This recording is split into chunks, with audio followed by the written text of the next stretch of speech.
The stars looked different from this far out. Captain Sarah Chen stood on the bridge of the exploration ship Pathfinder, watching the endless darkness of space through the view screen. Her crew of 43 had been traveling for 6 months, mapping unknown systems at the edge of what humans called the frontier. "Captain, we're picking up something on long-range sensors," Lieutenant Marcus Webb called from his station. His voice carried a note of excitement that made everyone on the bridge look up. Sarah moved to his console and studied the readings. "A ship, a big one, and it was moving toward them at incredible speed. How big?" she asked. 3 times our size, maybe more," Marcus replied. He tapped a few buttons and frowned. "Captain, that's not human technology. The energy signature is completely different from anything in our database." Sarah felt her heart beat faster. For 50 years, humanity had been searching for alien life. They had found dead worlds, ancient ruins, and mysterious signals, but never a living alien civilization. "Never a ship like this. All hands to stations," she ordered. Her voice stayed calm even though her mind was racing. "Charge defensive systems. Don't aim weapons at them, but be ready. Martinez, prepare a first contact package. Standard greetings in all Earth languages plus mathematics." The crew moved quickly. Everyone knew what this moment meant. First contact. The moment humanity would learn they were not alone in the universe. The alien ship dropped out of faster-than-light travel right in front of them. It was huge, covered in dark metal that seemed to drink in the starlight. Strange symbols glowed along its hull in colors Sarah had never seen before, beautiful and terrifying at the same time. "They're hailing us," Communications Officer Chen reported. No relation to the captain, despite the shared name. "Audio only." "Put it through," Sarah ordered. The voice that came through the speakers was harsh and clicking, like insects fighting inside a metal can. Then the translation software kicked in, converting the alien sounds into English. "Primitive vessel, you will power down your systems and prepare to be boarded. This space belongs to the Vraxian Empire. You are trespassing." Sarah exchanged looks with her first officer, Commander James Park. His expression mirrored what she felt. This was not the friendly first contact humanity had hoped for. "This is Captain Sarah Chen of the Earthship Pathfinder," she replied, keeping her voice steady and professional. "We come in peace. We didn't know this space was claimed. We're explorers from Earth, making our first journeys beyond our home system. We mean no harm and no disrespect." Silence. Then the clicking voice returned, but this time it sounded amused. That was worse somehow. "Earth? We have no record of Earth. Your vessel uses crude faster-than-light technology. Version 2.3 generation drives, if our scans are correct. You are a pre-contact species that somehow stumbled into space travel." The voice paused. "How entertaining." "We achieved faster-than-light travel 3 years ago," Sarah said carefully. "We're still learning. If we've entered your territory by mistake, we apologize. We'll leave immediately." "You misunderstand your situation, human," the alien voice said. The clicking sounds now seemed like laughter. "The Vraxian Empire owns this entire sector. You do not leave until we grant permission. You will shut down your weapons, open your airlocks, and allow our boarding party to educate you on proper protocols. All species must learn their place in our empire." James leaned close to Sarah and whispered, "Captain, their weapons are charging. Multiple targeting locks on our ship." Sarah's jaw tightened. First contact, humanity's first meeting with aliens, and they were bullies. "We will not be boarded," Sarah said clearly. "We're willing to communicate. We're willing to learn, but we will not surrender our ship to you. We've done nothing wrong." "Your defiance is noted," the Vraxian voice replied, cold now. "Perhaps you need a demonstration of why all species submit to our empire." "Captain, they're firing," Marcus shouted. The ship rocked. Alarms screamed through every corridor. The lights flickered as power systems struggled to compensate. "Damage report," Sarah called out, gripping the command chair as another impact shook the deck. "Direct hit to the medical bay," James reported, his face pale as he read the casualty list scrolling across his screen. "Section 7 is venting atmosphere. Emergency bulkhead sealing." "Captain!" His voice broke. 17 dead. Medical staff and 3 patients who were in surgery. 17 people, 17 of her crew, dead in seconds because these aliens wanted to teach them a lesson. Sarah looked at the alien ship on the view screen. Rage burned in her chest, hot and fierce. But she was still a captain, still responsible for the 26 people still alive on her ship. "Seal all sections. Emergency power to engines," she ordered. "Plot a jump back to Earth space. Maximum speed." "They're hailing again," Communications reported. Put it through. That was a warning, human. The next shot will destroy your engines. Submit now, or we will take your ship as salvage and your crew as prisoners. Sarah made a decision, the kind of decision that would either save her crew or doom them all. Lieutenant Webb, open a direct channel. Full power. I want Earth to hear this. Channel open, Captain. Sarah stood straight, looking directly at the view screen and the Vraxian ship beyond it. This is Captain Sarah Chen of the Pathfinder to Earth Command. We have made first contact with an alien species called the Vraxian Empire. They fired on us without provocation. They killed 17 of my crew. They demand our surrender. She paused, making sure every word was clear. Earth Command, these aliens think we're weak. They think we'll bow down because they have bigger ships. They're wrong. Captain, they're charging weapons again, Marcus warned. Sarah ignored him. She kept her eyes on the screen and continued her message. Earth Command, I'm transmitting all our sensor data on their ship, their weapons, their technology. Study it, learn from it, because we're not going to submit. She took a breath. To the Vraxian Empire, I say this. You just made a terrible mistake. You killed 17 human beings who came in peace. You attacked explorers who meant you no harm. Humans don't forget. Humans don't forgive. We'll be back. And when we come back, you'll learn that humanity doesn't bow to anyone. Foolish primitive, the Vraxian voice hissed. Your species will be crushed beneath our empire. You will serve or you will die. Jump drive charged, Marcus reported. Do it, Sarah ordered. Get us home. The Pathfinder tore open a hole in space and disappeared, leaving the Vraxian ship alone in the darkness. Inside the alien vessel, Contact Officer Zethrain clicked his mandibles in satisfaction. He dictated his report to the ship's computer with casual disinterest. Encountered primitive species designation, human from planet Earth. Species achieved basic. FTL travel through apparent accidental discovery. Crude technology at least 50 years behind standard Empire requirements. Species shows defiance typical of primitives who don't understand their position in the galactic order. Recommended action. Subjugation force of standard size. 500 ships should be more than sufficient. This species will be absorbed into the Empire within one solar cycle. He closed the report and forgot about the humans. They were one more primitive species in a galaxy full of them. The Vraxian Empire had conquered thousands of worlds. Earth would be no different. Zethrain had no way of knowing how wrong he was. On Earth, in a bunker deep beneath the Rocky Mountains, Admiral Richard Torres received Captain Chen's transmission.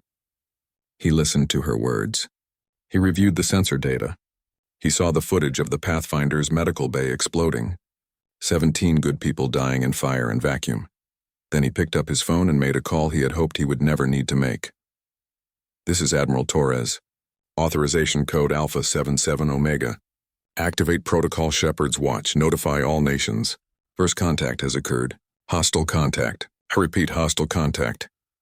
Around the world, in secret facilities that officially didn't exist, lights began to turn on. Computers that had been waiting in standby mode for 50 years started to wake up. Deep space monitoring stations that were supposed to be watching for asteroids began tracking something entirely different, and in orbital shipyards that the public thought were building transport, vessels and space stations. Other ships began to power up. Ships that Earth had been building for 5 decades. Ships designed from technology that humanity had claimed they stumbled upon 3 years ago. That was a lie. Humanity had found a crashed alien probe 50 years earlier. They had studied it, reverse-engineered it, and learned a terrible truth. The galaxy was not empty. It was full of life, and most of that life had weapons, so humanity had prepared, in secret, in silence, building a defense force that no one knew existed. Every nation contributing, every government keeping the same secret, because humanity had learned something from their own bloody history. Peace was good, but peace only lasted when you had the strength to defend it. The Vraxian Empire thought they had encountered a primitive species that stumbled into FTL travel. They thought Earth was helpless. They thought wrong. Captain Sarah Chen brought the Pathfinder home 3 days later. The ship was battered, leaking air from a dozen holes, running on emergency power. But she brought her crew home. When she stepped off the ship, Admiral Torres was waiting. He looked old and tired, but his eyes were hard. Captain Chen, you did well, he said. You gave us the warning we needed. You gave us their technology signatures. You gave us everything we need to be ready. Ready for what, sir? Sarah asked, though she thought she knew the answer. Ready for war, Captain. Because they're coming. Our deep space monitors picked up their fleet 2 days ago. 200 ships heading for Earth. Sarah felt cold. 200 ships, sir?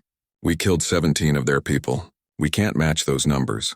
Torres smiled, and it was not a pleasant smile. Captain, Earth has been preparing for this since before you were born.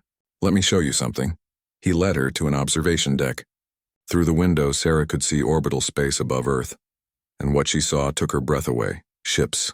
Hundreds of ships. Massive warships that dwarfed the Pathfinder. Sleek and deadly, bristling with weapons. Ships that should not exist if humanity had only achieved FTL 3 years ago. How? She whispered. 50 years, Captain. We've been building for 50 years. Every nation working together. The greatest secret in human history. Torres looked out at the fleet. The Vraxians think they're coming to conquer a primitive world. Instead, they're about to discover what happens when you threaten humanity. Sarah thought of her crew. The 17 who died. The 26 who survived. She thought of the Vraxian officer who had laughed at humanity's defiance. Good, she said quietly. Let them come. Let them learn. Above Earth, the fleet continued to grow as more ships rose from hidden shipyards. The Vraxian Empire was coming to teach humanity a lesson, but humanity was ready to teach them one instead. Fleet Admiral Korvax studied the holographic display with 4 of his 6 eyes. The primitive planet called Earth rotated slowly before him, looking blue and green and completely defenseless. Behind him, 200 Vraxian warships waited in formation, enough firepower to crack a planet's crust. This seems excessive, Junior Intelligence Officer Thrix commented. She was young, her carapace still showing the bright colors of youth. 200 warships for one primitive world. The report says they only achieved FTL travel 3 years ago. Korvax clicked his mandibles in what passed for a Vraxian laugh. You've never done subjugation duty before, have you, Thrix? No, sir. This is my first assignment. Then let me educate you. Korvax pulled up the intelligence file on humanity. These primitives are perfect examples of why we send overwhelming force even to weak worlds. Look at their political structure. The hologram shifted to show Earth's surface divided into different colored sections. Hundreds of them.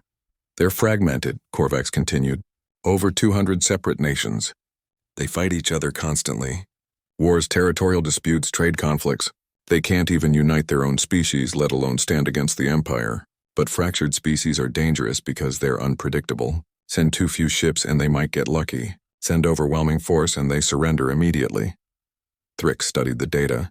It says here they have nuclear weapons. Primitive atomic fission devices, exactly. Dangerous enough to their own kind, harmless to our shields. But desperate primitives do desperate things. 200 ships ensures they never get desperate. They see us, they realize resistance is futile, they submit. Clean and simple. Korvax dismissed the hologram. We'll be done here in a week. Standard subjugation protocols. Destroy their military satellites, demonstrate our firepower on an uninhabited moon, and watch them beg to join the Empire. What about the ship that escaped? The Pathfinder? Korvax waved a manipulator dismissively. Contact Officer Zeth Rain was too gentle. He only fired a warning shot. The humans interpreted this as a grave insult and fled home to hide. Typical primitive behavior. When they see our full fleet, they'll understand the reality of their situation. Sir, the fleet is ready to jump, the navigation officer reported. Excellent. Plot course directly to Earth orbit. Let's make this quick and get back to civilized space. I have tickets to the Vex Opera next week that I don't want to miss. The 200 Vraxian warships tore holes in space and disappeared, leaving the empty space behind them silent and still.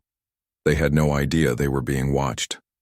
Deep beneath the surface of Earth's moon, in a facility that didn't appear on any map, sensor arrays tracked the Vraxian fleet's approach.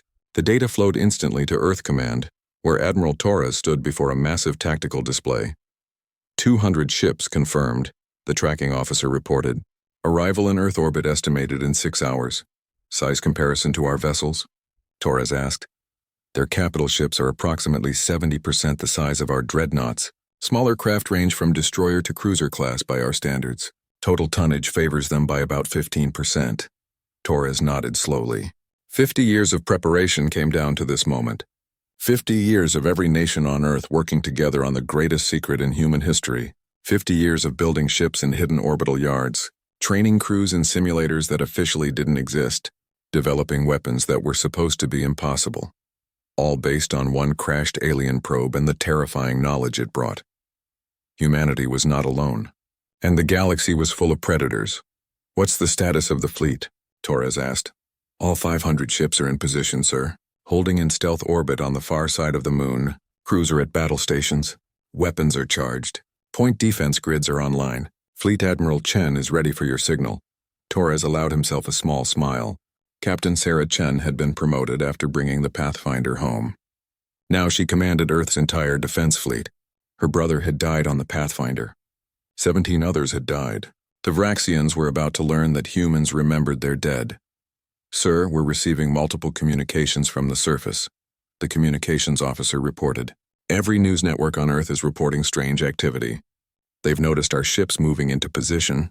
They're asking questions. Lift the veil," Torres ordered. "After 50 years, it's time the people of Earth knew the truth. Broadcast on all channels. Let everyone know what we've been preparing for." Around the world, television programs were interrupted. Internet streams cut to emergency broadcasts. Phone screens lit up with priority notifications, and the same message appeared everywhere in every language. "Citizens of Earth, this is Admiral Richard Torres of United Earth Command. For 50 years, your governments have kept a secret. We are not alone in the universe. 50 years ago, we found evidence of alien life. Evidence that showed us the galaxy was dangerous. So we prepared, every nation working together, building ships, training soldiers, creating defenses. Today that preparation will be tested. An alien empire called the Vraxians is approaching Earth. They destroyed one of our ships. They killed 17 of our people. They believe we are primitives who will surrender without a fight. They are wrong. Today humanity stands together. Today we show the galaxy that Earth bows to no one." The broadcast ended. For a moment the world was silent. Then every city on Earth erupted in noise. Fear, anger, confusion, pride, all mixed together. But beneath it all something else emerged. Something the Vraxians had not counted on. Unity. The fractured nations of Earth, always arguing, always fighting, suddenly remembered they were all human, all from the same world, all threatened by the same enemy. In New York, millions of people poured into Times Square, chanting support for the fleet. In Tokyo, prayers were offered at shrines for the crews. In Mumbai, in Lagos, in Sao Paulo, in Moscow, in Sydney, the story was the same. Humanity was scared. But humanity was also angry, and humanity was done being afraid. Admiral Torres watched the global response on a dozen screens. He saw the fear, but he also saw something the Vraxians would never understand. He saw a species that had climbed to the top of their world's food chain by refusing to give up, by being too stubborn to know when they were beaten. "Sir, the Vraxian fleet is entering the solar system," the tracking officer announced. "They're not using stealth. They want us to see them coming." "Of course they do," Torres said quietly. "They want us to be terrified. They want us to surrender before the first shot is fired. Standard Imperial intimidation tactics. But they made one mistake." "What's that, sir?" "They assumed our fear would make us weak. They don't understand that sometimes fear makes humans dangerous." On the bridge of her flagship, the UES Defiance, Fleet Admiral Sarah Chen watched the Vraxian fleet emerge from faster-than-light travel. 200 ships, massive and powerful, moving with the confidence of an empire that had never lost a war. Her tactical officer counted them off. Confirmed 200 vessels. 50 capital ships, 100 cruisers, 50 destroyers. They're moving into a standard encirclement pattern around Earth. "They're not even scanning for threats," her sensor officer added. "No active sensors sweeping for hidden ships. They think we're helpless." Sarah thought of her brother, thought of the 17 others who had died on the Pathfinder, thought of the Vraxian officer who had laughed at humanity's defiance. "All ships, this is Admiral Chen. Maintain stealth positions. Let them get comfortable. Let them think they've already won." She paused, then added quietly, "And then we show them what humans do when someone hurts our family." 500 human warships hung in the darkness behind Earth's moon, invisible to Vraxian sensors. Ships that had been built with technology reverse-engineered from that crashed probe 50 years ago. But humanity had not just copied alien technology. They had improved it, made it better, made it deadlier, because humans were very good at making weapons. 5,000 years of constant warfare had taught them that. Fleet Admiral Korvax watched Earth grow larger on his view screen. Such a small world. So insignificant, and yet the humans had made him bring 200 ships. Waste of resources, but orders were orders. Sir, we're in position, his navigation officer reported. Orbital encirclement complete. The planet is surrounded. Any sign of military resistance? Negative, sir. We're detecting their primitive satellites, communications networks, space stations that appear to be civilian research facilities, but no warships. No defense platforms, nothing. Korvax clicked his mandibles in satisfaction. As expected. Open a channel to the planet. Let's get this over with. Channel open, sir. Korvax straightened in his command chair and activated the communication system. His voice would be broadcast to every corner of the planet below. Humans of Earth. I am Fleet Admiral Korvax of the Vraxian Imperial Navy. Your ship, the Pathfinder, trespassed in Imperial space. You showed defiance when you should have shown respect. For this insult, we have come to teach you the price of defying the Empire. He paused for effect. You see our fleet. 200 warships surround your world. You have no defense, no escape. Your choice is simple. Submit to the Empire and be allowed to live as a subject species, or resist and be destroyed. You have 1 hour to surrender. If you resist, we will demonstrate our power by destroying your moon. Then we will destroy your cities until you beg for mercy. He closed the channel and settled back in his chair. Mark the time, 1 hour. Then we start with their moon. A few megatons of kinetic bombardment should make the point clear. On Earth, billions of people heard Korvax's ultimatum. Some panicked. Some prayed. Some simply waited to see what would happen. But in the command centers, in the military bases, in the ships orbiting behind the moon, humanity did not panic. Humanity prepared. Admiral Torres stood before the global communication system. Every leader of every nation on Earth was connected to this call. Presidents, prime ministers, kings, chancellors, all of them waiting for his words. The Vraxians have given us 1 hour, Torres said calmly. They think we'll use that hour to debate, to argue among ourselves about whether to fight or surrender. They think we're too fractured to make a decision. They're wrong. I need to know, are we united? Do we stand together? One by one, the leaders answered. The President of the United States, the Premier of China, the Chancellor of Germany, the Prime Minister of India. Dozens of voices speaking different languages, but all saying the same thing. We stand together. We fight. Earth does not surrender. Torres nodded slowly. Then it's decided. Admiral Chen, the fleet is yours. Show them what humanity is made of. Behind the moon, Fleet Admiral Sarah Chen received the authorization. She looked at her crew, saw their determination, saw their anger, saw their pride. All ships, she broadcast on the fleet channel. Prepare to decloak, launch all fighters, charge all weapons, target every single Vraxian ship simultaneously. When I give the order, we hit them with everything we have. Remember the Pathfinder. Remember our 17. Today, the galaxy learns that you don't mess with humanity. 500 human warships began to move. Their stealth systems deactivated. Their weapons powered up. Their targeting computers locked onto every Vraxian vessel in orbit. On the bridge of his flagship, Fleet Admiral Korvax was reviewing the subjugation protocol when his sensor officer suddenly screeched in alarm. Sir, contacts, multiple contacts! Ships decloaking behind the moon. What? How many ships? The sensor officer's manipulators shook as he read the data. 500 ships, sir. 500. And their power signatures. By the void, they're reading power output 3 times our capital ships. Sir, that's impossible. The intelligence report said they only achieved FTL 3 years ago. They shouldn't have this technology. Korvax stared at his display in disbelief. 500 human warships appeared on his screen, moving into formation with a precision that spoke of years of training. Not months. Not even a few years. This was a fleet that had been preparing for decades. Sir, they're achieving weapons lock.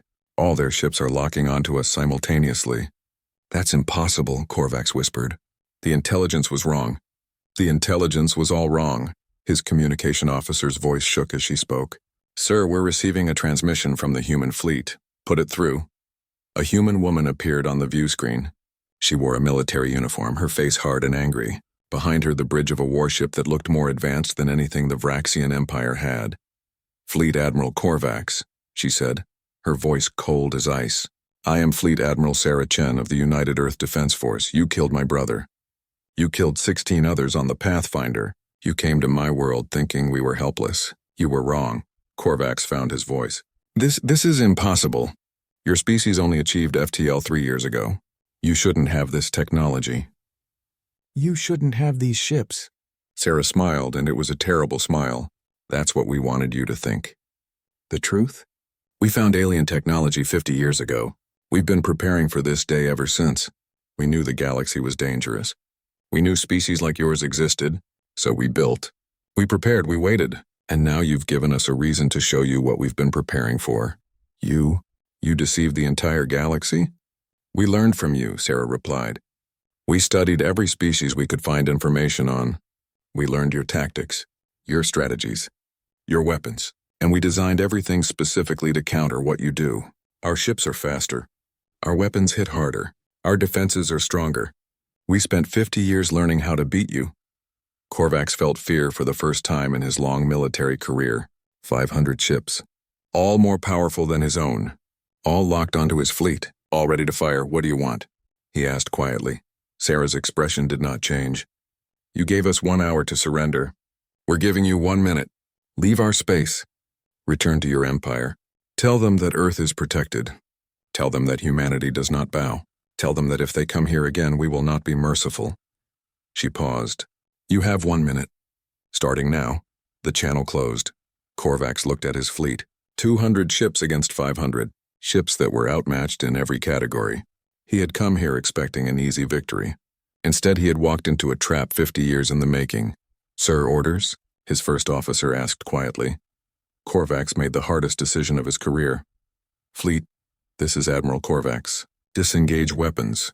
Plot course back to Imperial space. Maximum speed, sir, we can't just— That is an order. Korvax roared. We are outmatched. Retreat now before they open fire. The Vraxian fleet began to turn away from Earth, but they were too slow. Admiral Chen, Sarah's tactical officer, reported. The Vraxians are powering weapons on several ships. They're planning to fire on our cities before they run. Sarah's eyes went cold. Target those ships specifically. Fire. The human fleet opened up. Missiles streaked through space. Energy beams cut through the darkness, and 10 Vraxian ships exploded in balls of fire and shrapnel. The rest of the Vraxian fleet jumped to FTL immediately, fleeing Earth space in chaos and terror. Sarah watched them go. Then she opened a channel to Earth. This is Admiral Chen. The Vraxian fleet has retreated. Earth is safe. The enemy came to conquer us. Instead, they learned that humanity protects its own. Around the world, billions of people erupted in cheers. The jump from Earth space to the nearest Imperial outpost took 3 days. 3 days of silence on the Vraxian flagship as Fleet Admiral Korvax sat in his command chair and stared at nothing. His crew moved quietly around him, speaking in whispers, avoiding his gaze. They had retreated.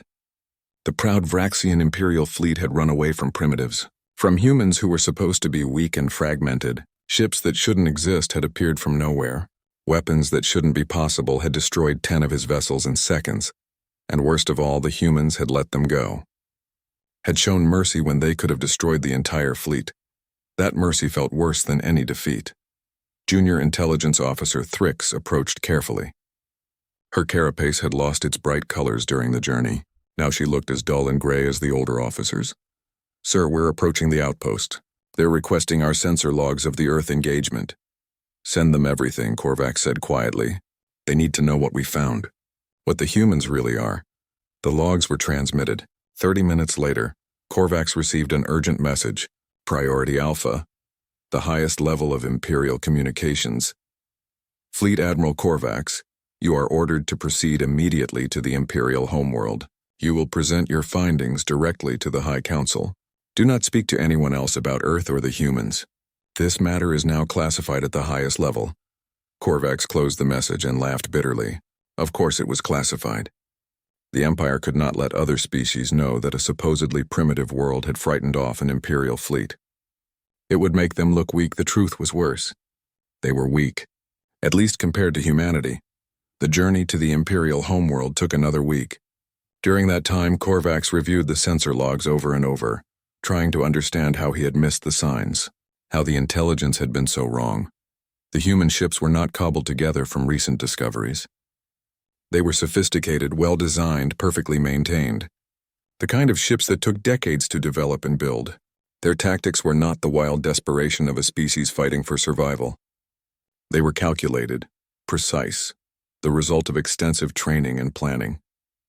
Everything about the encounter screamed preparation. The humans had been ready. Not just ready, but specifically ready for the Vraxian Empire. Their weapons, their defenses, their tactics, all designed to counter Vraxian technology. How long had they been watching? How much did they know? The questions haunted Korvax as his damaged fleet limped toward the homeworld. On Earth, the celebrations continued for days. Every city on the planet was alive with people dancing in the streets, singing songs of victory, celebrating humanity's first contact with alien life and humanity's first military victory against an alien threat. But in the command centers, the mood was more cautious. Admiral Torres stood before a holographic display showing the galaxy. Red dots marked Vraxian territory. It was massive. Hundreds of systems, thousands of worlds, and Earth sat right on the edge of it all. A tiny blue dot in a sea of red. "We won the battle," Torres said to the assembled military leaders, "but we haven't won anything else. The Vraxians have thousands of ships, millions of soldiers, resources from hundreds of conquered worlds. We showed them we can fight, but we also showed them we're a threat. The question is, what will they do now?" General Liu Wei of the Chinese Space Force studied the display. "They have three options. They could leave us alone, decide we're too dangerous to fight. They could negotiate, try to establish diplomatic relations, or they could come back with overwhelming force to eliminate the threat we represent." "Which would you do?" Torres asked. "If you were them?" Liu Wei considered. "I would study us, learn everything I could, find our weaknesses. Then I would build a fleet specifically designed to counter our advantages. It's what we did to them. So we have time," Torres said. "The question is how much time. And what do we do with it?" Fleet Admiral Sarah Chen, who had been quiet until now, spoke up. "We do what we've always done, sir. We prepare. We build more ships. We train more crews. We reach out to other species in the galaxy and find allies. And we make sure that if the Vraxians come back, we're ready for them." "Agreed," Torres said. "But there's another issue we need to address. The rest of Earth. The people deserve to know the truth. All of it. Not just about the Vraxians, but about everything we've been hiding for 50 years. Around the table, leaders nodded slowly. The secret was out. There was no going back. "Full disclosure," Torres ordered. "Release all the information about the crashed probe, the technology we developed, the fleet we built. Everything.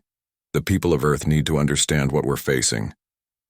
Over the next weeks, humanity learned the truth, learned about the probe that crashed in the Pacific Ocean in 1975, learned how every nation had agreed to keep it secret and pool their resources, learned about the hidden shipyards, the secret training facilities, the weapons development programs that had consumed trillions of dollars. Some people were angry about the deception, but most understood. If the governments had announced the discovery of alien technology and the existence of potentially hostile alien species, panic would have destroyed human civilization from within. The secret had been necessary, and the secret had saved them. But now new questions emerged. What else was out there? How many alien species existed? Were they all hostile like the Vraxians? Or were there potential friends among the stars? Admiral Torres authorized the construction of a new type of ship. Not warships, but exploration vessels. Fast, heavily armed for self-defense, but designed primarily for one purpose: making contact with other species, learning about the galaxy, finding allies. Because humanity had learned an important lesson from the Vraxian encounter. They were not ready to stand alone against an empire that controlled hundreds of worlds. They needed friends, partners, other species who might see value in an alliance with Earth. The first of these new ships, the UES Ambassador, launched 3 months after the Vraxian retreat. Its mission: map the nearby systems, make contact with any other species it found, and gather intelligence about the greater galactic community. Captain James Park, promoted after his service on the Pathfinder, commanded the Ambassador. He stood on the bridge as his ship cleared Earth's orbit and prepared to jump to the first unexplored system. "Plot course for the Kepler 442 system," he ordered. "Let's see who else is out there." The Ambassador vanished into faster-than-light travel, carrying humanity's hopes for a more peaceful future. Behind them, Earth continued to prepare for war. On the Vraxian homeworld, Fleet Admiral Korvax stood before the High Council, 12 of the most powerful beings in the Empire, their ancient carapaces covered in ceremonial markings, their eyes cold and calculating. "Explain," High Counselor Vexthal commanded. His voice carried the weight of 1,000 years of imperial authority. "Explain how you lost 10 ships to a primitive species. Explain how you retreated from a world that our intelligence indicated was fractured and weak." Korvax kept his head high. He would not show weakness even in failure. "The intelligence was wrong, High Counselor. Completely wrong. The humans are not primitive. They are not fractured. They have been preparing for contact with our empire for at least 50 years. "Impossible," another counselor said. "Our scouts reported they only achieved FTL travel 3 years ago." "That was a deception," Korvax replied. He activated a holographic display, showing the sensor logs from the battle. "Look at their ships. This is not technology developed in 3 years. This is technology refined over decades. Their tactics show extensive training. Their weapons are specifically designed to counter our defenses. They knew we were coming. They knew how we would fight. And they prepared accordingly." The council watched the logs in silence, watched 500 human ships appear from nowhere, watched them achieve simultaneous targeting locks on every Vraxian vessel. Watched 10 Imperial ships die in the opening salvo. "How is this possible?" Vexthal whispered. "How could a pre-contact species know about our empire? About our technology? I don't know," Korvax admitted. "But I have a theory. I believe they found something. Ancient technology. A crashed ship or probe. Something they reverse-engineered and improved upon. Something that told them about the galaxy and the dangers within it." "So they prepared," another counselor said slowly. "They saw the threat and unified their entire species to face it. Remarkable." "Dangerous," Vexthal corrected. "A species that can keep such a secret for 50 years. That can build such a fleet without being detected. That can develop weapons specifically designed to counter our own. This is not a species we can simply conquer. This is a threat to the Empire itself." "What are your orders, High Counselor?" Korvax asked. Vexthal was quiet for a long moment. Then he spoke, his voice heavy with decision. "We have 3 options. First, we could leave them alone. Let them have their small corner of space, but that sets a dangerous precedent. If other species learn that the Empire can be defied, our authority will collapse." The other counselors clicked their mandibles in agreement. "Second option," Vexthal continued, "we could attempt diplomacy, open negotiations, perhaps bring them into the Empire peacefully, but I think we all know how that would end. They would never submit, and we would look weak for trying." "The third option?" Korvax asked, though he already knew the answer. "We destroy them," Vexthal said flatly. "We build a fleet specifically designed to counter their advantages. We gather our full military might, and we eliminate Earth before they become a greater threat, before they have time to build more ships, make more allies, spread their dangerous ideas about resistance and independence." "How large a fleet?" Korvax asked quietly. 2,000 ships, Vexthal replied. 20% of our entire military. We will not make the mistake of underestimating them again. We will come with such overwhelming force that no amount of preparation can save them." Around the council chamber, the other counselors clicked their agreement. The decision was made. "However," Vexthal added, "we will not be hasty. We will take the time to study their technology, learn their tactics, develop specific countermeasures. This fleet will take 2 years to assemble and prepare. But when it arrives at Earth, the humans will have no chance of survival." "And if they discover our preparations?" Korvax asked. "If they see the fleet being assembled? Then we accelerate the timeline," Vexthal said coldly. "But either way, the outcome is the same. Earth will burn, the humans will be exterminated, and the galaxy will remember what happens to those who defy the Vraxian Empire." Korvax bowed and left the council chamber. As he walked through the halls of the Imperial Palace, he thought about the human Admiral Chen, about her cold eyes and colder words, about the mercy she had shown when she could have destroyed his entire fleet. He wondered if she knew what was coming. If humanity was preparing even now for the storm that would arrive in 2 years, he hoped they were.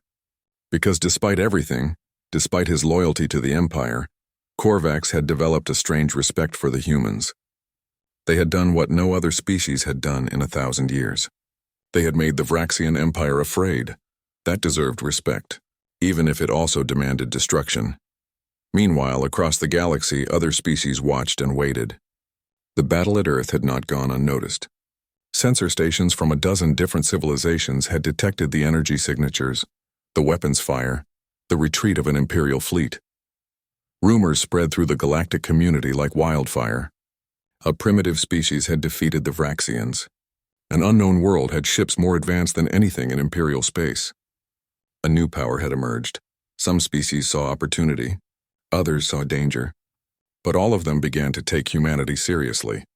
On Earth, unaware of the massive fleet being prepared to destroy them, humanity continued its dual mission.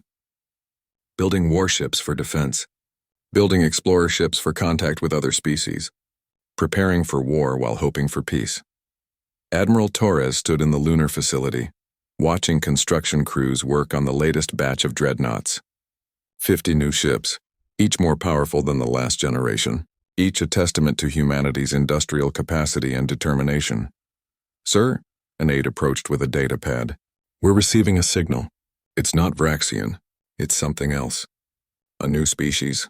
They're requesting permission to approach Earth for diplomatic contact." Torres felt his heart beat faster. Another species. Another first contact. This time hopefully a friendly one. "What species?" he asked. "They call themselves the Arksur Confederation. They say they've been monitoring our conflict with the Vraxian Empire. They say they have information we need to hear. About the Empire. About the galaxy. About threats we don't even know exist yet." Torres made a decision. "Grant them permission to approach. But keep the fleet on standby. We've been surprised before. We won't be surprised again." "Yes, sir." As the aide left, Torres looked back at the construction yards, at the ships being built, at the weapons being installed, at the crews training for the next battle. Humanity had won its first test. But the galaxy was watching now, and the Vraxian Empire was preparing its response. The question was, would 2 years be enough time? Would humanity be ready when the storm came? Torres didn't know, but he knew one thing for certain. Humanity would not surrender, would not submit, would not bow. If the Vraxians wanted Earth, they would have to burn for it, and humanity would make them pay for every meter of ground. The war for Earth's survival was just beginning. The Arksur diplomatic ship emerged from faster-than-light travel at the edge of Earth's solar system. It was smaller than the Vraxian vessels, sleeker with smooth lines that reminded human observers of a dolphin. Beautiful where Vraxian ships were brutal. "Unidentified vessel, this is Earth Defense Command," the communication came through clearly. "State your intentions." Ambassador Krell of the Arksur Confederation stood on the bridge of his ship and responded immediately. Unlike the Vraxians with their harsh clicking language, the Arksur spoke in soft, musical tones that the translation software rendered smoothly. "Earth Defense Command, this is Ambassador Krell of the Arksur Confederation. We come in peace and with information vital to your survival. We request permission to meet with your leadership. What we have to tell you cannot wait." On Earth, Admiral Torres listened to the message with his senior staff gathered around him. Fleet Admiral Chen was there, along with General Liu Wei and representatives from every major nation on Earth. "What do we know about them?" Torres asked. "Very little, sir," Intelligence Officer Martinez replied, pulling up what limited data they had. "The Arksur Confederation appears to be a coalition of several species. Our deep space monitors have detected their ships in nearby systems, but they've never approached Earth before. They seem to avoid Vraxian territory." "That's interesting," Chen said. "They avoid the Vraxians. That could mean they're afraid of them, or they're smart enough not to provoke them, or they're enemies," Liu Wei added. "The enemy of our enemy might be our friend." Torres considered the options. "Let them approach, but keep the fleet ready. Admiral Chen, I want 50 ships shadowing them at all times. If they make any hostile move, destroy them immediately." "Yes, sir." 2 days later, Ambassador Krell's ship landed at the newly constructed diplomatic complex in Geneva. It had been built hastily after the Vraxian encounter. A place where humanity could meet with alien species on neutral ground. Admiral Torres, accompanied by representatives from the United Nations, waited as the Arksur ship's doors opened. What emerged surprised them. Krell was tall, nearly 7 feet, with silver-blue skin that seemed to shimmer in the light. His eyes were large and kind, his movements graceful. He looked nothing like the Vraxians with their hard carapaces and cold insect features. The Arxur looked almost friendly, but Torres had learned not to judge alien species by their appearance. "Admiral Torres," Krell said, his voice melodious even through the translator. "Thank you for allowing me to visit your world. I come with urgent news and an offer of friendship." "Welcome to Earth, Ambassador Krell," Torres replied formally. "Please come inside. We have much to discuss." They moved to a conference room designed for interspecies communication. Krell settled into a chair modified for his taller frame, and Torres sat across from him with his staff arranged along the table. "You said you have information vital to our survival," Torres began without preamble. "We're listening." Krell's expression grew serious. "First, let me say that the Arxur Confederation watched your encounter with the Vraxian Empire with great interest. What you accomplished was remarkable. No species in recorded history has defeated a Vraxian fleet in their first contact. You should be proud." "We're not proud," Torres said quietly. "We're worried. We know the Vraxians will be back. Probably with more ships." "Not probably," Krell said. "Certainly. And not just more ships, much more ships. Admiral, the Vraxian High Council is assembling an armada specifically designed to destroy Earth. 2,000 warships. The largest military operation the Empire has launched in a century." The room went silent. 2,000 ships, 10 times what they had faced before. "How do you know this?" Chen asked sharply. "Because we have spies inside the Empire," Krell replied calmly. "The Arxur Confederation has been at war with the Vraxian Empire for 300 years. A cold war mostly, small skirmishes, border disputes, but a war nonetheless. We watch them constantly, and we know about their plans for Earth. 300 years of war," Liu Wei said slowly. "Yet you still exist. You haven't been conquered." "Because we're careful," Krell explained. "We never give them a reason to commit their full forces against us. We defend our territory, but we don't threaten their core worlds. We survive by being too troublesome to fully conquer, but not threatening enough to require extermination. That's not the life we want for humanity," Torres said firmly. "I know," Krell replied, "and you won't have to live that way, because you have something we don't have, something that could change the balance of power in this galaxy." "What's that?" "Your technology," Krell said simply. "Your ships are more advanced than anything the Arxur Confederation has. More advanced than anything the Vraxian Empire has, and you developed it all in 50 years. That's unprecedented. With your technology and our knowledge of the Empire, we could form an alliance that would make the Vraxians think twice about attacking either of us." Torres leaned back in his chair. An alliance. It made sense. But it also came with risks. "What exactly are you proposing, Ambassador?" Krell pulled up a holographic display. It showed the galaxy, with various regions marked in different colors: red for Vraxian territory, blue for Arxur space, and a tiny green dot for Earth. "The Arxur Confederation has 37 member species across 42 systems. We have resources, industrial capacity, and 300 years of experience fighting the Vraxians. What we lack is advanced military technology. Your weapons, your ships, your tactics. They're superior to ours. You want us to share our technology," Chen said. "In exchange for full membership in the Confederation," Krell confirmed. "You would gain allies, trading partners, and access to resources from dozens of worlds. You would gain intelligence about the Empire and the other species in the galaxy. And most importantly, you would gain safety in numbers.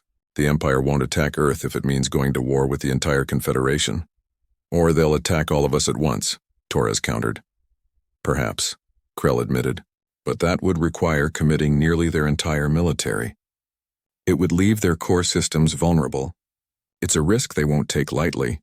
He paused. "Admiral, I'm not going to lie to you. This alliance carries risks, but the alternative is facing 2,000 Vraxian warships alone. Can Earth survive that?" Torres looked at his staff, saw the concern on their faces. 2,000 ships was beyond anything they had prepared for. They had 500 ships now, with construction underway for 200 more. But 700 ships against 2,000? The numbers didn't work. "We need to discuss this among ourselves," Torres said. "How much time do we have before the Vraxian armada arrives?" "Based on our intelligence, they'll need 2 years to assemble and prepare the fleet. Maybe less if they accelerate the timeline. But I should tell you something else, Admiral. The Empire isn't your only concern." "What do you mean?" Krell's expression grew darker. "The galaxy is not a friendly place. The Vraxian Empire is the largest and most aggressive species, but they're not the only predators. There are others. Species that enslave entire worlds. Species that destroy civilizations for sport. Species that see humans as nothing more than resources to be harvested. He looked directly at Torres. Your ships made a lot of noise when they fought the Vraxians. Every major species in this region of space knows about Earth now. Some will want to be your friends. Others will want to conquer you. And a few will want to study you to find out how you develop such advanced technology so quickly. So we're targets, Torres said flatly. You've always been targets, Krell replied. You just didn't know it. The only question is whether you face these threats alone or with allies at your side. Torres stood and walked to the window, looking out at the Geneva skyline. Millions of people going about their lives unaware of the dangers lurking in the stars, unaware that their world had become a target for multiple alien species. I need to consult with Earth's leadership, Torres said finally. This decision affects all of humanity. We'll give you an answer within 48 hours. I understand, Krell said, standing as well. But Admiral, let me give you one more piece of advice. The galaxy respects strength. Your victory against the Vraxians has earned you respect. But respect without allies is just another form of isolation. Don't let pride prevent you from accepting help when it's offered. After Krell left, Torres called an emergency meeting of the World Council. Every nation's leader appeared on holographic displays, filling the conference room with images from around the globe. You've all heard Ambassador Krell's proposal, Torres began. We need to make a decision. Do we join the Arxur Confederation or do we stand alone? The debate that followed was intense. Some leaders favored the alliance, seeing it as Earth's best chance for survival. Others were suspicious, worried that the Arxur would exploit humanity or steal their technology. The President of the United States spoke up. We've been independent for our entire history. Every nation here values its sovereignty. Can we really trust an alien confederation we just met? Can we really stand alone against 2,000 enemy ships? The Premier of China countered. We're not talking about giving up our independence. We're talking about joining a coalition for mutual defense. Nations on Earth have done this for centuries. But these aren't human nations, the Prime Minister of India pointed out. These are alien species with their own agendas. How do we know the Arxur won't use us as cannon fodder against the Vraxians? General Liu Wei spoke up. I've been analyzing the Arxur's military capabilities based on what we've observed. Their technology is roughly equal to the Vraxians, maybe slightly inferior, but they've survived 300 years of conflict through careful strategy and defensive warfare. That suggests they're cautious, not aggressive. They want us as allies, not as soldiers to throw at their enemies. What's your recommendation, Admiral Torres? The President asked. Torres thought carefully before answering. He thought about the 17 people who died on the Pathfinder, about the 10 Vraxian ships they had destroyed in retaliation, about the 2,000 ships that would come seeking revenge, about the other species in the galaxy watching and waiting. My recommendation is that we accept the alliance, Torres said firmly, but with conditions. We share our technology gradually, not all at once. We maintain control of our own military forces. We have equal voting rights in Confederation decisions, and we make it clear that Earth sovereignty is non-negotiable. And if the Arxur don't accept our conditions, the Chancellor of Germany asked, then we negotiate until they do, Torres replied. Or we prepare to face the Vraxian Armada alone. But I believe the Arxur need us as much as we need them. Our technology could tip the balance in their centuries-long conflict. They'll accept our terms, the vote was called. One by one, the world's leaders cast their votes. It wasn't unanimous, but it was decisive. Earth would join the Arxur Confederation, on humanity's terms. 2 days later, Ambassador Krell returned to the diplomatic complex. Torres presented him with Earth's conditions for joining the Confederation. Krell read through them carefully, then smiled. These terms are acceptable, he said. In fact, they're very similar to the terms other species negotiated when they joined.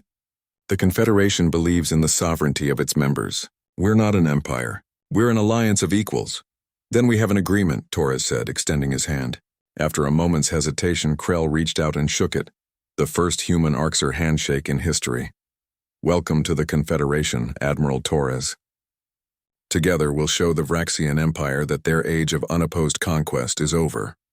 Over the following months, Earth's integration into the Arxur Confederation began. Diplomatic missions were exchanged. Trade agreements were signed.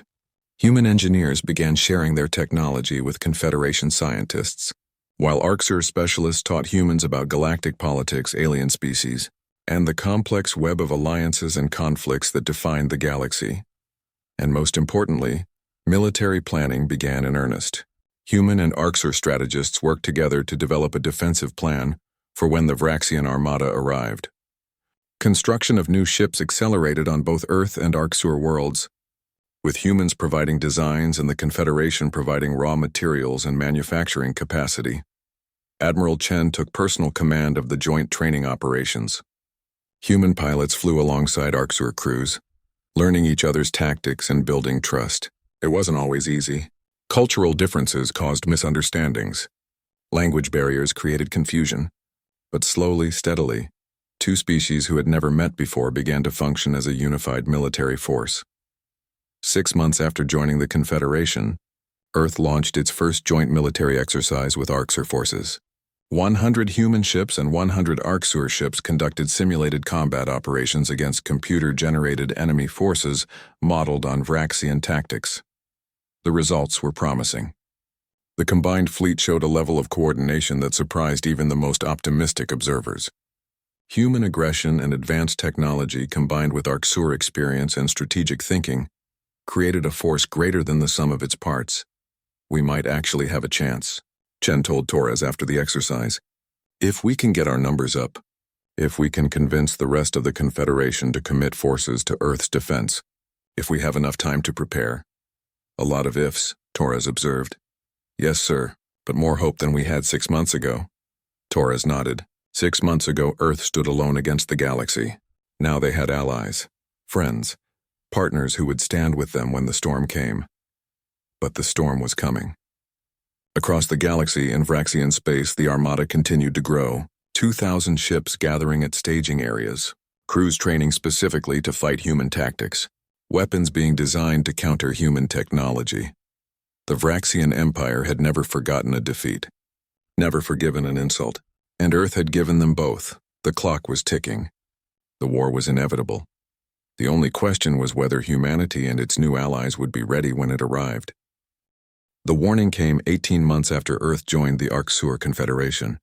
A deep space monitoring station detected the first signs of the Vraxian Armada mobilizing, not 2,000 ships, 3,000. The Empire had increased the size of the attack force by 50%. Admiral Torres stood in the war room beneath Geneva, studying the tactical display with grim determination. Around him, holographic projections showed Confederation leaders from dozens of worlds. The full council, assembled to discuss Earth's defense. 3,000 ships, Ambassador Krell said quietly. They're not taking any chances. This is the largest military operation the Empire has launched in 200 years. How many ships can the Confederation commit to Earth's defense? Torres asked directly. The question hung in the air. The various species exchanged glances through their holographic projections. Finally, High Counselor Threx of the Confederation spoke. She was from a species called the Mintari, small and bird-like, but her voice carried authority. The full Confederation Council has voted, Threx said. We will commit 1,000 ships to Earth's defense. Along with your 1,000 ships, that gives us 2,000 total against their 3,000. Still outnumbered, Fleet Admiral Chen observed. Yes, Threx acknowledged. But the vote was not unanimous. Some species worry that committing so many ships to Earth will leave our own worlds vulnerable. Others fear that this battle will trigger a full-scale war with the Empire that we cannot win. But they voted to help us anyway, Torres said. We appreciate that more than you know. We're not helping you out of charity, Admiral, Threx replied. We're helping you because Earth represents something that hasn't existed in this galaxy for a very long time. Hope. Hope that the Empire can be defeated. Hope that species can resist and survive. If Earth falls, that hope dies. So we fight not just for your world, but for our own future. Torres nodded slowly. 2,000 ships against 3,000. The numbers weren't good, but they weren't impossible either. Especially with human technology and Confederation experience working together. When will the Vraxian Armada arrive? He asked. 6 months, Ambassador Krell replied. Maybe less. They're assembling at staging points along our border. Once they move, they'll reach Earth in less than 2 weeks. Then we have 6 months to finish our preparations, Torres said. Admiral Chen, status report on our defenses? Chen pulled up a holographic display of the solar system. Earth sat at the center, surrounded by layers of defensive installations. We've fortified the entire solar system, Chen explained. Automated defense platforms orbit Earth and Mars. Mining facilities on the asteroids have been converted to produce ammunition and drones. We've established forward bases on the outer planets with long-range sensors, and we've laid 3,000 stealth mines throughout the system, programmed to target Vraxian energy signatures. The mines were brilliant, Krell added. A very human solution. Vraxians don't use stealth mines. They consider them dishonorable. We're not interested in honor, Torres said flatly. We're interested in survival. What else? We've completed construction of the orbital defense stations around Earth, Chen continued. 10 stations, each armed with weapons capable of taking down capital ships. We've also retrofitted the moon base into a fortress. If the Vraxians want to bombard Earth from orbit, they'll have to get through our moon defenses first. And our fleet? 1,000 ships ready for combat. Another 200 in final construction stages, but they won't be ready in time. We have pilots trained, crews drilled, and enough ammunition for an extended engagement. We're as ready as we're going to be. Torres studied the display. It was impressive. In 18 months, humanity had transformed its solar system into a fortress. But would it be enough? General Liu Wei, Torres said, turning to the Chinese officer. Your assessment? Liu Wei had been quiet during the briefing, studying the data with his usual careful attention. Now he spoke. The Vraxians will expect our defenses, he said. They've had time to study our tactics from the first engagement. They'll come prepared for our speed and firepower, but they have one fundamental weakness that we can exploit. What's that? Threx asked. Their doctrine, Liu Wei explained. The Vraxian Empire has been the dominant power in this region for centuries. They're used to overwhelming their enemies with superior numbers and firepower. They expect their opponents to defend, to fortify, to try to hold their ground. That's what we've been doing, and that's what they'll expect us to continue doing. You're saying we shouldn't defend? Chen asked, confused. I'm saying we should defend differently, Liu Wei replied. He manipulated the holographic display, showing the solar system from a new angle. The Vraxians will come in force. They'll expect us to meet them in Earth orbit, to defend our homeworld. Instead, I propose we meet them here. He highlighted a point between Jupiter and Saturn. We engage them in the outer system, away from Earth. We use our superior speed to hit and run, bleeding their fleet as they advance inward. We use the asteroid field and the outer planets as cover. We force them to fight on our terms, not theirs, and we make them pay for every meter of space they try to take. Guerrilla warfare, Torres said, understanding dawning. Space guerrilla warfare. Exactly, Liu Wei confirmed. The Confederation fleet holds the line here between Mars and Earth. They're the anvil. Our more mobile human forces become the hammer, striking the Vraxian fleet from behind, from the sides, from above and below. We never stay still long enough for them to pin us down. We never give them the set-piece battle they're expecting. Krell studied the plan with growing excitement. This could work. The Vraxians have never faced this kind of defensive strategy. They'll be expecting a conventional fleet engagement. There's risk, Chen pointed out. If we're spread out across the system, they could push through our mobile forces and hit the Confederation fleet with their full strength. That's the idea, Liu Wei said. We want them to focus on the Confederation fleet. While they're engaged there, our forces hit their supply ships, their support vessels, their command ships. We don't try to destroy their entire fleet. We try to cripple their ability to fight effectively. Torres looked around the room at the assembled faces, human and alien alike. This was it. The plan that would either save Earth or doom it. Does the Confederation Council approve this strategy? He asked Threx. The Mintari High Counselor clicked her beak thoughtfully. It's risky. It requires perfect coordination between human and Confederation forces. But yes, we approve. It's a better plan than simply trying to outfight them in a direct engagement. Then it's decided, Torres said. We have 6 months to prepare. Let's make them count. The months that followed were a blur of activity. Human and Confederation forces trained together endlessly, practicing the hit-and-run tactics that would be crucial to the defense. Supply lines were established, ammunition stockpiled, repair facilities built. Every nation on Earth contributed. Every factory worked around the clock. Every shipyard operated at maximum capacity, and people waited. Billions of humans and trillions of Confederation citizens across dozens of worlds, all watching the same clock, counting down to the day when the Vraxian Armada would arrive.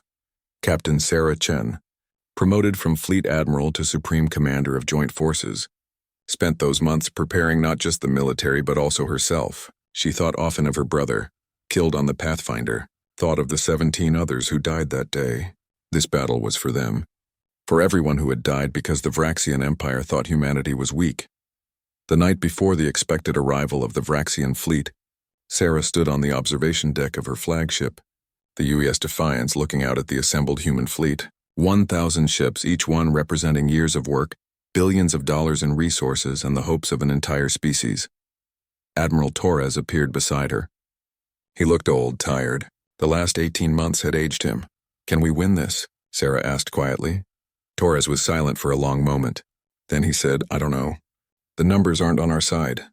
But I know this. Humanity has never been very good at accepting defeat.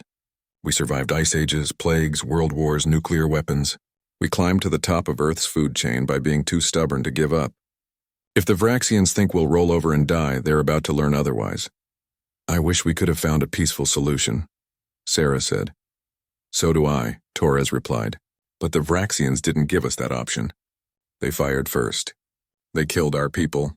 They decided Earth was theirs to conquer. Now they're going to learn that Earth belongs to humanity, and we don't share." The next morning, the long-range sensors lit up. 3,000 Vraxian ships had entered the solar system at its edge, near the orbit of Neptune. The Armada was massive, spreading across millions of kilometers of space, blotting out the stars with their sheer numbers. On the bridge of his flagship, Fleet Admiral Korvac studied the sensor readings of the inner system. The humans and their Confederation allies were there, exactly where he expected them. Good. Let them fortify Earth orbit. Let them think their defenses would save them. He had 3,000 ships. Weapons specifically designed to counter human technology. Tactics developed through months of simulated combat. The High Council had given him one order: destroy Earth completely. Leave nothing but rubble, and a warning to any other species that thought to defy the Empire. "All ships, this is Fleet Admiral Korvax," he broadcast across the Armada. "Advance to Earth orbit. Maintain formation. Destroy any resistance. Show no mercy. The Empire demands nothing less than total victory." The Armada began to move, a wave of ships advancing inward toward Earth like a storm of metal and death. They passed Neptune without incident, passed Uranus, reached the orbit of Saturn, and that's when the first mine exploded. It was a small explosion, insignificant against the size of the Armada. But it was followed by another, and another, and suddenly hundreds of stealth mines were detonating throughout the fleet, hidden among the rings of Saturn, programmed to wait until the Vraxian ships were in optimal positions. 27 Vraxian ships died in the first 30 seconds, torn apart by explosions they never saw coming. "Evasive maneuvers," Korvax roared. "Scan for more mines! Destroy them before they detonate." But the human mines were designed to be nearly invisible until they activated, and there were 3,000 of them scattered throughout the outer system. While the Vraxian fleet was dealing with the minefield, the human mobile forces struck. 200 human ships appeared from behind Jupiter's moons, moving at maximum speed. They didn't engage the main fleet. Instead, they targeted the supply ships and support vessels at the rear of the Vraxian formation. Sarah Chen led the attack personally. "All ships, pick your targets. Fire and break off. Don't stay to fight. Hit them and run." The human ships unleashed their weapons and disappeared before the Vraxian escorts could respond. 30 supply ships exploded or were crippled in the first pass. "Reform the fleet," Korvax ordered, trying to maintain control as his carefully organized armada began to fragment under the unexpected attacks. "All escorts protect the supply ships." But as soon as the escorts moved to defend the supply ships, another wave of human vessels struck from a different angle, targeting the command ships this time. It was chaos. The Vraxians had expected a defensive battle at Earth orbit. Instead, they were fighting a running battle across billions of kilometers, never able to pin down the enemy, always reacting instead of acting. "Sir, we've lost over 200 ships," Korvax's tactical officer reported. "Most of them support vessels. The humans are avoiding direct combat with our warships." "I can see that," Korvax snapped. These aren't the tactics they used in the first battle. They've changed their strategy. What are your orders, sir? Korvax studied the tactical display. The human mobile forces were too fast to catch, but the Confederation fleet was still waiting in Earth orbit defending the planet. If he could reach them, he could engage in the kind of fleet battle his forces were designed for. Full speed to Earth orbit, Korvax ordered. Ignore the raiders. We'll deal with them after we destroy their main fleet. The Vraxian armada accelerated, pushing past the harassing attacks, taking losses but maintaining formation. They passed Mars, past the asteroid belt where more mines destroyed another 50 ships, and finally, they reached Earth orbit. The Confederation fleet was waiting, 1,000 ships in perfect defensive formation, backed by Earth's orbital fortifications and the weapons on the moon. Korvax smiled. Finally, a proper battle. All ships, engage the enemy fleet, he commanded. Show them the price of defying the Empire. 3,000 Vraxian ships opened fire on 1,000 Confederation ships. It should have been a massacre, but the Confederation had learned from humanity. They didn't hold their ground and trade shots. They moved, constantly shifting positions, using Earth's orbital platforms for cover, coordinating their fire to target specific Vraxian ships one at a time. And while the main fleets battled, Sarah Chen's mobile forces struck again, this time hitting the Vraxian fleet from behind, targeting their engines and power systems. The battle raged for 6 hours. Space lit up with weapons fire and explosions. Ships died on both sides. The Vraxians pushed forward with their superior numbers, but they bled for every meter of space. Korvax watched his fleet take losses he had never imagined, not from overwhelming firepower, but from coordinated tactics and unorthodox strategies. The humans and their allies weren't fighting the way the Empire expected. They were fighting like desperate predators, all teeth and claws and refusal to die. After 6 hours, Korvax made the hardest decision of his life. All ships, this is Fleet Admiral Korvax. Break off engagement. Retreat to the outer system and regroup. His officers stared at him in shock. Sir, we still outnumber them. We've lost 800 ships, Korvax said flatly. Over a quarter of our fleet. And we haven't even reached Earth's surface. If we continue this assault, we'll lose half our ships taking the planet. That's unacceptable. We retreat, regroup, and plan a better strategy. The Vraxian armada began to withdraw, limping away from Earth orbit. Sarah Chen watched them go and opened a channel to the entire fleet, human and Confederation alike. All ships cease fire. Let them go. We've won. Cheers erupted across every human ship. They had done it. Against 3,000 enemy vessels, they had forced the Vraxian Empire to retreat. On Earth, billions of people watched the sky and celebrated. Humanity had faced its greatest test and survived, but Sarah didn't celebrate. She looked at the casualty reports. 230 Confederation ships destroyed, 3,000 crew members dead. It was a victory, but an expensive one, and the Vraxians would be back. They always came back. Admiral Torres appeared on her communication screen, his face grave despite the victory. Well done, Supreme Commander. You saved Earth. For now, Sarah replied. They'll regroup and return, probably with even more ships next time. Let them, Torres said, and for the first time in months he smiled. Because next time we'll be even more ready. And the time after that, and the time after that, the Vraxian Empire just learned that humanity doesn't give up. That lesson is going to cost them dearly. Across the galaxy, dozens of species received reports of the battle. The Vraxian Empire, the greatest military power in known space, had been defeated twice by the same primitive species. The implications were staggering. The balance of power was shifting. And Earth, the small blue world that no one had heard of 2 years ago, was at the center of that shift. The galaxy would never be the same.